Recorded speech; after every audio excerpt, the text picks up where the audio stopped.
Gosta de estar bem informado? Apenas por tempo limitado temos uma oferta especial. Todos os conteúdos Observador com 52% de desconto. Ler as notícias que importam, ao minuto, artigos de opinião sem restrições ou acesso antecipado aos Podcast Plus e muitos mais benefícios. Tire a prova dos 9 e descubra as nossas ofertas. Flash Sale Observador. Mais benefícios, metade do preço. Assine agora em observador.pt por 1 ano com 52% de desconto. Esta é a história do dia da Rádio Observador. Será desta que Eça de Queiroz tem descanso?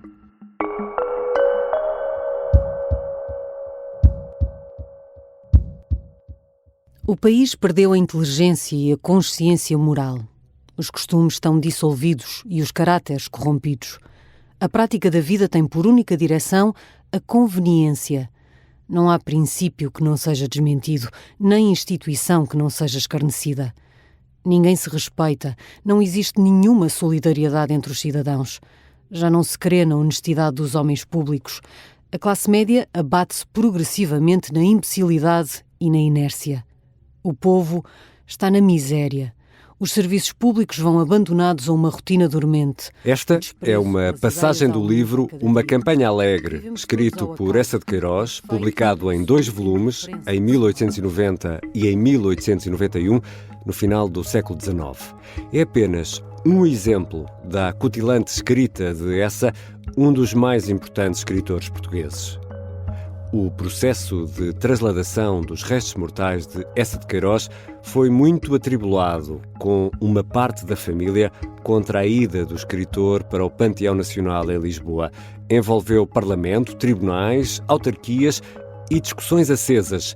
Depois da morte, em 1900, Eça de Queiroz teve várias sepulturas.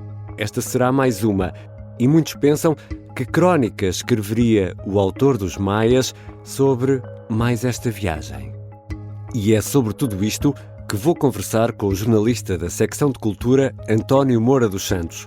Eu sou o Ricardo Conceição e esta é a história do dia, de segunda-feira, 6 de janeiro.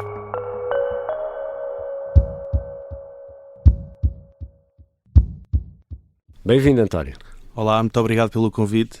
António, aqui na História do Dia temos sempre uma preocupação pedagógica. Não te vou pedir para resumires a vida e a obra de Eça de Queiroz numa só resposta, mas, no fundo, António Moura dos Santos, quem é este homem? Quem é Eça de Queiroz? Bem, eu acho que começava por responder que ele é absolutamente incontornável, na medida em que todos nós o tivemos de ler a dada altura do nosso percurso escolar, não é? Exato, mas vale a pena ler os Maias sem ser obrigado. Não, especialmente sem ser obrigado. Mas, no fundo, o facto de fazer parte do nosso currículo, por si só atesta aquilo que é o seu espaço e aquilo que é a sua dimensão no nosso imaginário e na nossa cultura. Estamos a falar de um dos maiores, se não o maior escritor do século XIX, pelo menos um dos maiores da nossa história, sem dúvida nenhuma. E ele foi muito mais do que isso, não é? Sim, ele, além de ser um romancista e ser um contista, esteve engajado. Aliás, ele fez parte da geração de 70, que mais tarde se tornaram os vencidos da vida, mas, Exato. Ou seja, ele pensava ao país e isso está refletido numa campanha alegre e depois nas restantes farpas, portanto... Já tinha uma intervenção política, era alguém muito ativo. E muita do seu assinte e do seu veneno que nós vemos transparecer na crónica de costume que faz nos romances, estava aí também absolutamente... Que é delicioso e atual também. Sim, sim, sem dúvida. E depois também era um homem com o mundo, porque era um homem que a sua ocupação principal, se é que podemos chamar assim, era ser diplomata. Portanto, ele foi cônsul em Havana, foi cônsul em Newcastle e foi cônsul em Paris, onde, aliás, ele viria a falecer aí mesmo, desterrado. E até esteve na inauguração do Canal de Suez, onde fez uma reportagem. Precisamente, porque ele, no decurso de uma viagem ao Oriente, aliás, outro tema que, sem dúvida, seria... extremamente atual é que ele visitou a Palestina naquela altura, por exemplo, mas ele aproveitou para fazer uma reportagem para o Diário de Notícias sobre o que na altura era assim um monumento da civilização, não é? Da modernidade, da engenharia, exatamente. Continua a ser fundamental para o comércio mundial. E já o disseste, António, e aqui começamos a entrar um pouco na história de hoje, na história do dia de hoje. Eça de Queiroz morre em Paris em 1900, como disseste há pouco. O que é que se passa a seguir? Portanto, ele morre em agosto de 1900 e desde logo, ou seja, a ideia cimeira é trazê-lo para Portugal. Existe um plano de levá-lo para um cemitério ao pé de Aveiro, que é do jazigo da família paterna, mas a decisão acabou por recair para ir para a família dos cunhados, por assim dizer. Para a família da mulher. Da mulher, porque são os condes de Rezende, era uma família com peso e com importância em Portugal. Mas é em Lisboa. Em Lisboa, no cemitério do Alto de São João. E ele, quando vem, ele é recebido como um herói. Em Lisboa, o funeral tem quase que honras de Estado, porque desde o Terreiro do Paço, não é? Porque na altura os desembarques eram todos feitos aí, claro. Desde o Terreiro do Paço até ao cemitério do Alto de São João, estamos a falar de um cortejo acompanhado por milhares de pessoas, com mais de 60 carruagens. A dele vinha decorada pelo Rafael Bordal Pinheiro. Tínhamos... Então foi mesmo um acontecimento esse... primeiro funeral em território nacional. Sim, sem dúvida. Poderíamos, se calhar, desde logo pensar que haveria aproveitamento da sua figura aí, não é? Que é uma coisa que é um bocadinho paradigmática, que foi sempre sendo atirada quanto a essa de Queiroz. Mas pronto, ele vai parar ao cemitério do Alto São João. Quase um século depois, portanto estamos a falar em 1989, o jazigo onde ele tinha sido enterrado já estava em mau estado, estava em abandono, francamente, e em véspera de ser vendido. E é a Fundação Eça de Queiroz, que tinha sido fundada um ano antes, curiosamente, que tem a ideia de levá-lo para Santa Cruz do Douro, que é ao pé de Baião, que é ao pé de Baião, não, é no município, no Concelho de Baião, no Concelho de Baião, num jazigo criado para a família Eça de Queiroz. E o que acontece aí é que, pronto, ele é colocado de facto nesse local. Curiosamente, é o local que daria inspiração a Tormes. Então é por isso. Exatamente. A Tormes, que é uma cidade... uma localidade mítica também no imaginário dessa de Queiroz, que é a parte das serras, da cidade e das serras. Exato. No fundo. Envolvidos 30 anos...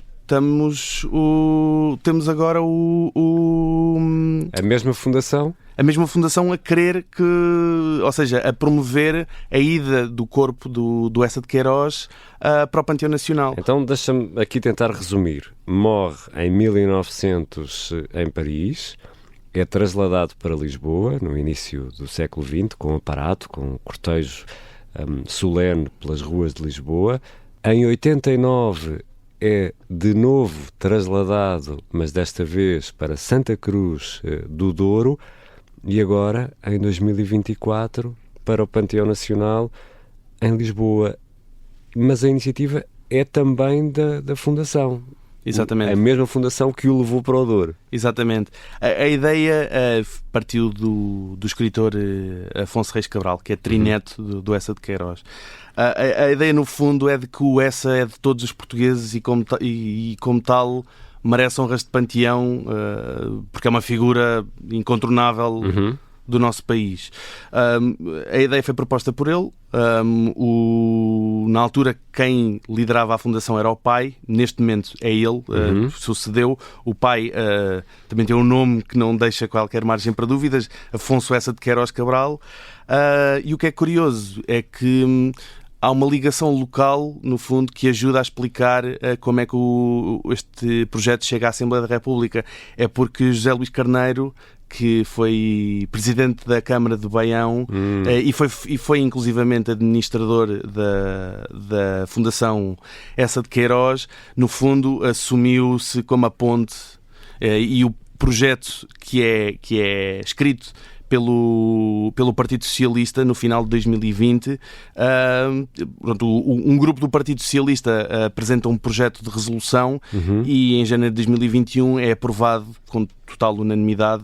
Todos os partidos, inclusive as deputadas independentes à época, a única nota de menção é a ausência do Chega na votação. Portanto, ou seja, não votou contra, nem se absteve, teve ausente da votação. Nessa altura, o deputado único André Ventura não devia estar no hemiciclo. Ou Exatamente. seja, as decisões de honra de Panteão Nacional cabe ao poder político, neste caso ao Parlamento. Como é que tudo isso funciona? Já agora explica-nos. No fundo, as leis que dizem respeito ao Panteão Nacional já existem no nosso país desde 1836, que foi quando foi fundado. Mas a lei mais recente, que é de 2000, o que define é que a lei é uma lei que define e regula as honras do Panteão Nacional, explicita que a concessão das honras é uma competência exclusiva da Assembleia da República.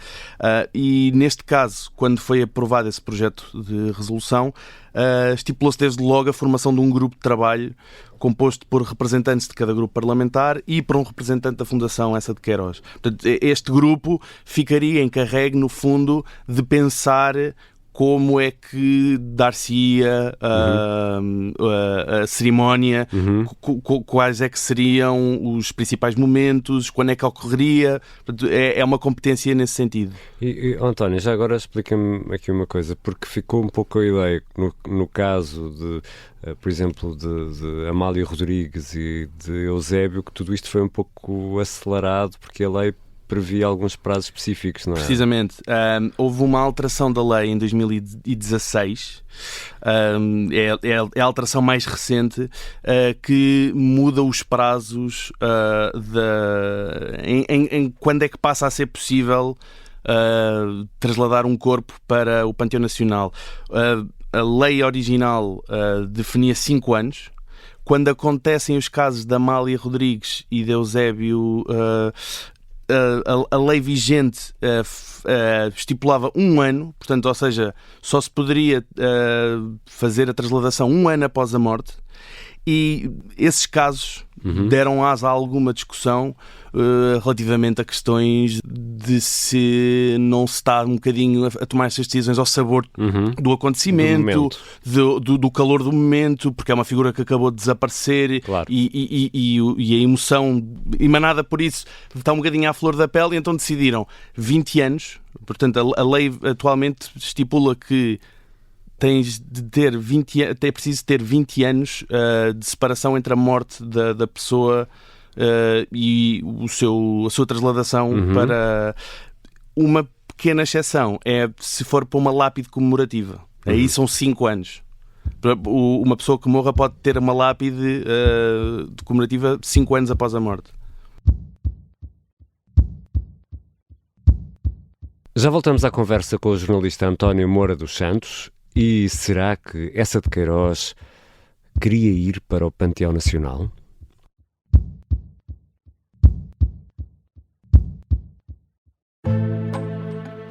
O sargento na cela 7.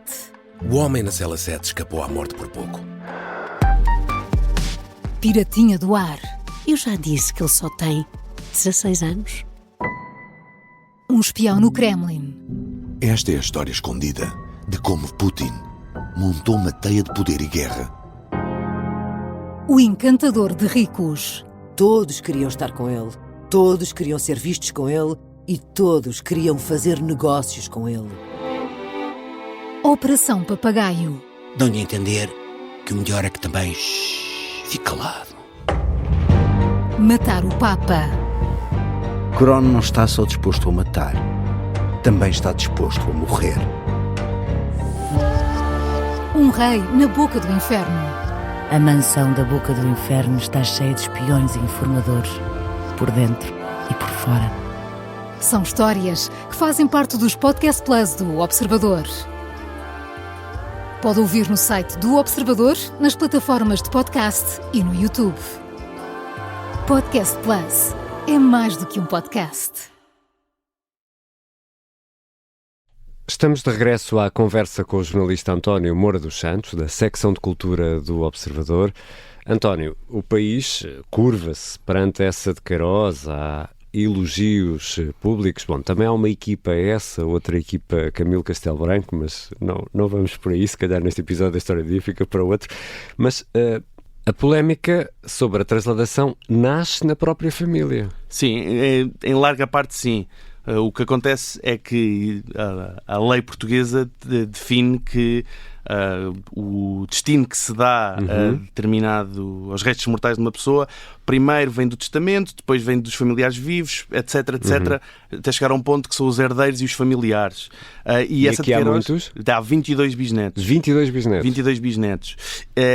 6 posicionaram-se contra a transladação e ao lado deles posicionaram-se algumas figuras do poder local de Baião e de Santa Cruz do Douro. Portanto, há um lado também um bocadinho pitoresco de política local, de quesília. De pertença do corpo naquele concelho. Exatamente. A ideia, no fundo, era de que essa deveria e quereria ficar em Tormes. Lá está a sua Tormes, e que, quanto muito, dever-se-ia colocar uma lápide evocativa dessa de Queiroz no Panteão Nacional, que de resto foi o que aconteceu com Aristides de Sousa Mendes, não é? Que foi a personalidade mais recentemente a quem foram dadas as honras de Panteão Nacional, que recebeu tal distinção em 2021, mas continua enterrado no cemitério de Cabanas de Viriato, em Carregal do Sal. E essa confusão na família é tal que acaba tudo em tribunal. Sim, e lá está, também há aqui uma componente narrativa, que é que as cerimónias de transladação, que, recorde-se, tinham sido aprovadas em 2021, estavam marcadas para 27 de setembro de 2023, mas apenas uma semana antes, é avançada uma providência cautelar no Supremo Tribunal Administrativo para impedi-las. Por quem? Pelos herdeiros, pelos 6 bisnetos que estão contra, e pelo ex-presidente da Junta de Freguesia de Santa Cruz do Douro.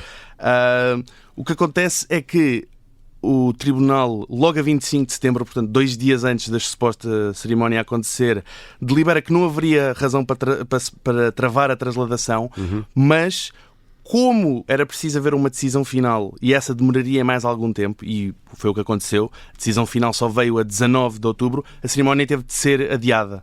Portanto, esse plano para 27 de setembro, e é um bocadinho por isso que nós estamos a discutir neste momento, porque isto já teve para acontecer. Que vai acontecer na quarta-feira, dia 8 de janeiro. A decisão no Tribunal, então, ficou arrumada ou não? Ficou, mas não logo aí. Isto ainda se estendeu para 2024. Ainda mais novela. Porque ainda houve mais 2 recursos a serem interpostos pelos mesmos 6 bisnetos, mas em junho deste ano o Supremo Tribunal Administrativo arrumou o caso, declarou a ação improcedente e deu via verde, no fundo, para a transladação dessa de Queiroz para o Panteão Nacional. E agora, esta quarta-feira, terá lugar então a transladação para a Igreja de Santa Engrácia, em Lisboa, que está na origem da tão popular expressão Obras de Santa Engrácia, porque demorou mais ou menos 400 anos a ficar acabada. Ainda nos queixamos dos 50 anos do aeroporto de Lisboa.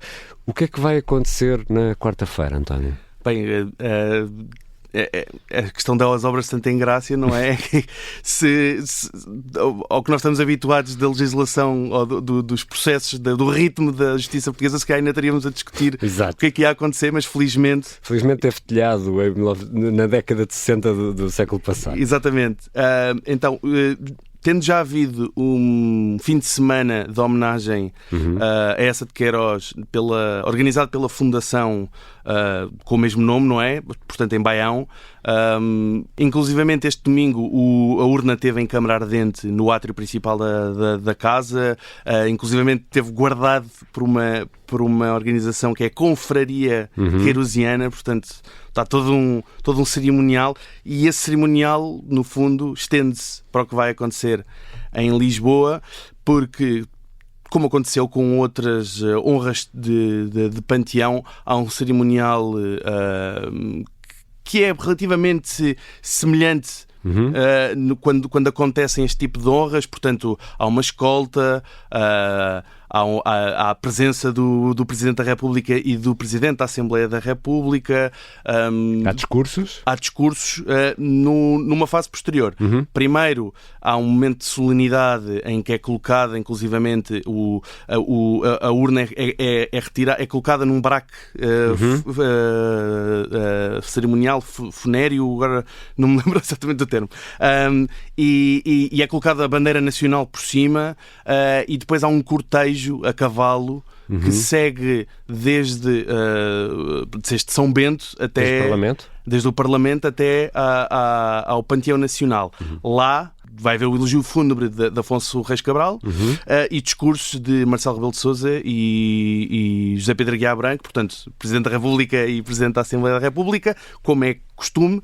O que é interessante é que, dependendo do tipo de pessoa que é homenageada, há outra parte da cerimónia que vai mudando de caso para caso. Por exemplo, no caso de Sofia de Mello Bryan Anderson, houve a presença da Companhia de Bailado. Neste caso, vamos ter leituras de excertos de obras como Os Maias, como o Primo Basílio, como As Farpas, como o Crime do Padre Amar, e vão ser interpretadas algumas peças musicais. Portanto, isto entre discursos alusivos, assim, de forma um bocado metafórica, mas alusivos a essa de Queiroz. E... António, nós sabemos, porque essa de Queiroz pensava o país, pensava o mundo e era deliciosamente, como já dissemos, acutilante, e vale muito a pena revisitar alguns textos, até pela atualidade que tem. Parece que nada mudou no nosso país. Sabemos o que é que essa de Queiroz pensava sobre a hipótese de homenagear os heróis da pátria num panteão nacional? O que nós sabemos é um texto que ele escreveu quando já morava inclusivamente em Paris, para num texto de 1892 na Gazeta de Lisboa, chamado Os Grandes Homens da França, e no fundo ele faz essa análise, mas relativamente ao panteão francês, e ele, porque na altura ia ser Victor Hugo, o grande escritor, o grande romancista francês. Ia ser homenageado. E lá está, de uma forma muito queirosiana, ele acaba por considerar que os panteões, as honras de Estado, servem mais o Estado do que as figuras que lá vão parar. Obviamente que estamos a falar de uma leitura já muito antiga, claro, e que, por certo, haverá mais do que uma forma de interpretar as palavras, porque ele próprio, nesse texto, não só põe absolutamente a ideia de deificar, ele usa a expressão deificar, Victor Hugo, porque ele considera um dos maiores escritores de sempre. O que eu acho que lhe faz uma certa comichão é esta ideia do aproveitamento político dar-se ao sabor da conveniência de quem manda e, por outro lado, também às custas do gênio, não é? Isso é uma palavra até muito do século XIX, o gênio literário. E, portanto, eu acho que certamente, eu não sei se ele estaria completamente contra ou completamente a favor. Eu sei que ele escreveria um texto delicioso sobre isso, de qualquer das formas, se tivesse hipótese. Isso, sem dúvida. Obrigado, António. Obrigado.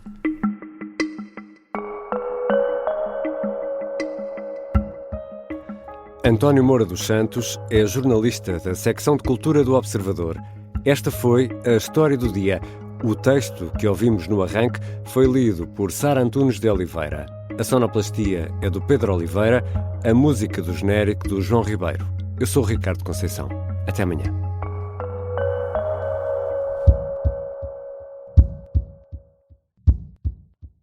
Se gostar deste podcast, pode seguir, dar 5 estrelas e comentar o episódio na Apple Podcasts ou no Spotify.